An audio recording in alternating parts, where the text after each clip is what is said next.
when you grew up, what were your meals like? We all sat around the breakfast table and the supper table, as they call it. What we ate was meat, potatoes, vegetables. And I can recall that we cannot get up from the table unless we clean our plates. How important milk is, for one thing. We had a milkman that would come every morning and leave bottles of milk and then thick cream on top. So breakfast was basically cereal like Cheerios or cornflakes with sugar and fresh milk. How much sugar did you guys add? Uh, a good tablespoon, and on oatmeal also. We Oh my also God. had bacon and eggs. That's generally on the weekend. And the other important thing that I learned in, as I recall, grade school and high school, was the wonderful food pyramid. How Yeah. important vegetables are, how important grain is, bread. I forgot all the whole circle, but it's all a fallacy. To me, it's now that I'm an adult, older adult, I know the big difference in that. Were they recommending like specific types of grains and breads and stuff? Bread was a really big thing back in the day because I've been researching it this morning and I cannot believe the stuff that I discovered.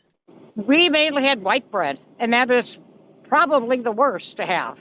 I believe it was like 50 cents a loaf, even, but it was white bread, and that's what I ate all the time.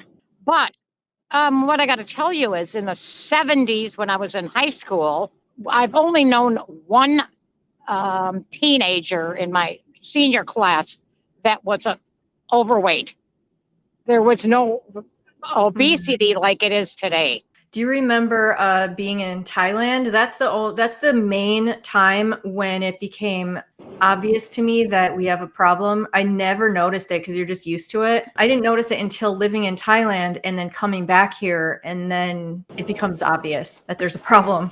Also in Thailand, the women, everybody. I don't see any overweight people. What I do remember, Holly, I don't know if you do, because we lived there a year and a half.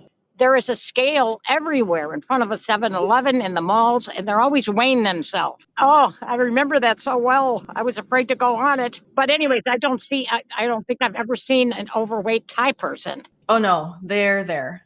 There are, they have them too. Yeah, It's, they do, I guess. A fraction of what it is here.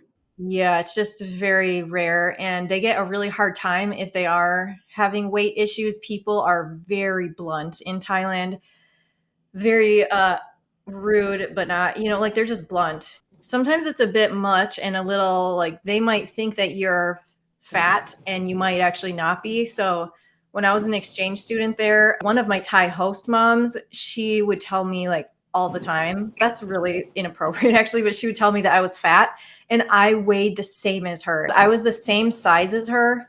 And she would tell me like, "Ooh, and mak mak." She would basically in Thai tell me I was fat and it bothered me, and I said back to her like we're the same size, so I don't know. I wonder how she reacted to that. But that's their culture. Just are very blunt. They don't know that they're hurting feelings or whatever. She didn't really hurt me, it was just annoying. Well, it But would be annoying to me if somebody kept saying that. Because you wouldn't say that here, even if they're very heavy. so you were talking about bread being popular. I was looking through some documents, the dietary guidelines, and in the 1970s, the 1977 dietary goals for the United States were released. And I just want to share one thing from that. I mentioned it to you earlier. They said, contrary to what most people think, bread in large amounts is an ideal food in a weight-reducing regimen. Yeah. And that slightly overweight young men lost weight in a painless and practically effortless manner when they included 12 slices of bread per day in their program. Oh my goodness. It's the same document that's recommending against having fats. All those carbohydrates in bread turn to sugar. They recommend carbohydrates there in place of having fats. As a child, we saved the bacon grease and we'd put that cold on our warm bread, a toast. So you'd have a big coffee can underneath the sink with bacon grease, and we'd use that for instead of butter because that was expensive. And that's when margarine came out. For people who eat carbs and they want popcorn, if you can't have dairy, I used to use bacon grease instead of butter for my popcorn. I'm not sure how that would taste, but it doesn't It's sound good. It tastes like bacon popcorn. well. I put bacon grease, a good teaspoon and 2 teaspoons in my coffee if I don't have butter, because I've been using that. As Yeah, long I don't want to do that. That's worse. I don't see it because I got a cap over it, so and I don't taste it. What do you think about the way we've like normalized eating junk food? Because I have most of my good childhood memories are revolving around junk food. Like every time you go to the movie, it's so exciting to go to the movie. And it was probably just because of the candy.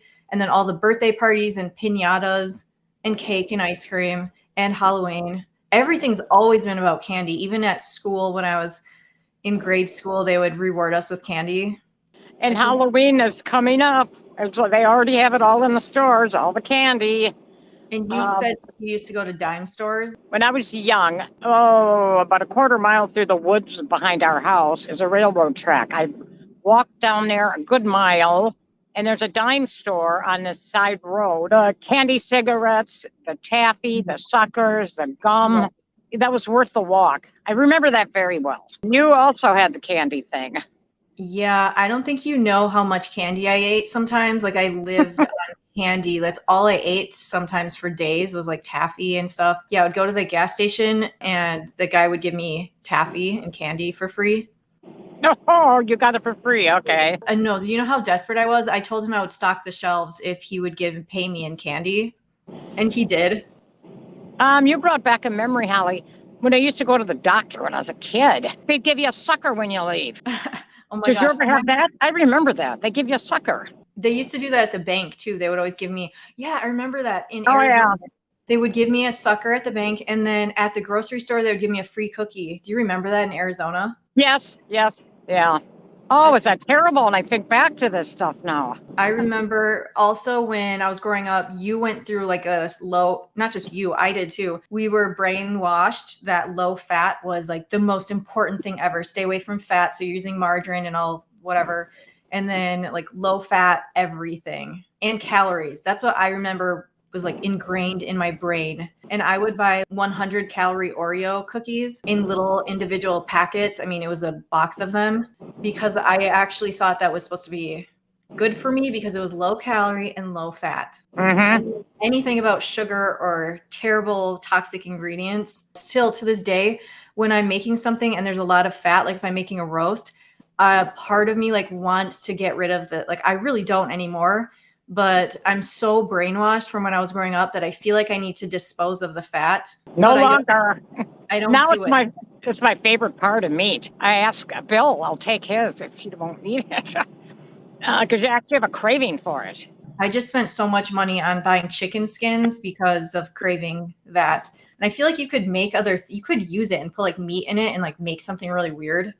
What do you think about this idea that fat makes you fat? Because did you ever think that? And what do you Well, of think about course, we grew up thinking that. Terrible. They never said anything about a McDonald's or French fries. Those are okay. But meat is terrible. And then even in the it? last couple decades, you're going to have a cardiac arrest. You're going to have a heart issue. Since we fixed our technical difficulties, it would be fun to do a video in the future, near future, and talk Well, to you good. about I hope so. yeah, like because I want to talk to you more about what you're doing and what's helped you with your health and diet. Because that's not really what this video is about, but it's really interesting to hear what you've experienced over the last like what is it, 6 months? 6 months on, yeah. And I'd say about 3 to 4 months on keto. But I'm going to be hitting a year. I just wish I would have Wow. marked when I started. You're doing really great with everything, with the fitness too. And you seem like you have so much energy. You seem like you have more energy than me for sure. Considering, Holly, I only had 4 hours of sleep last night. I'm surprised. And we're Gosh. heading out in a few minutes. So Thank you so much for doing this short little video with me. It's just so much fun because I've never done one of these before. I know, and I'm glad it's all working now, all the technical side. Yeah, it was On all my your fault. side. I messed everything up and I'm sorry. All I had No to do was problem. Chrome instead of Firefox. Yeah. Okay. Well, I learned.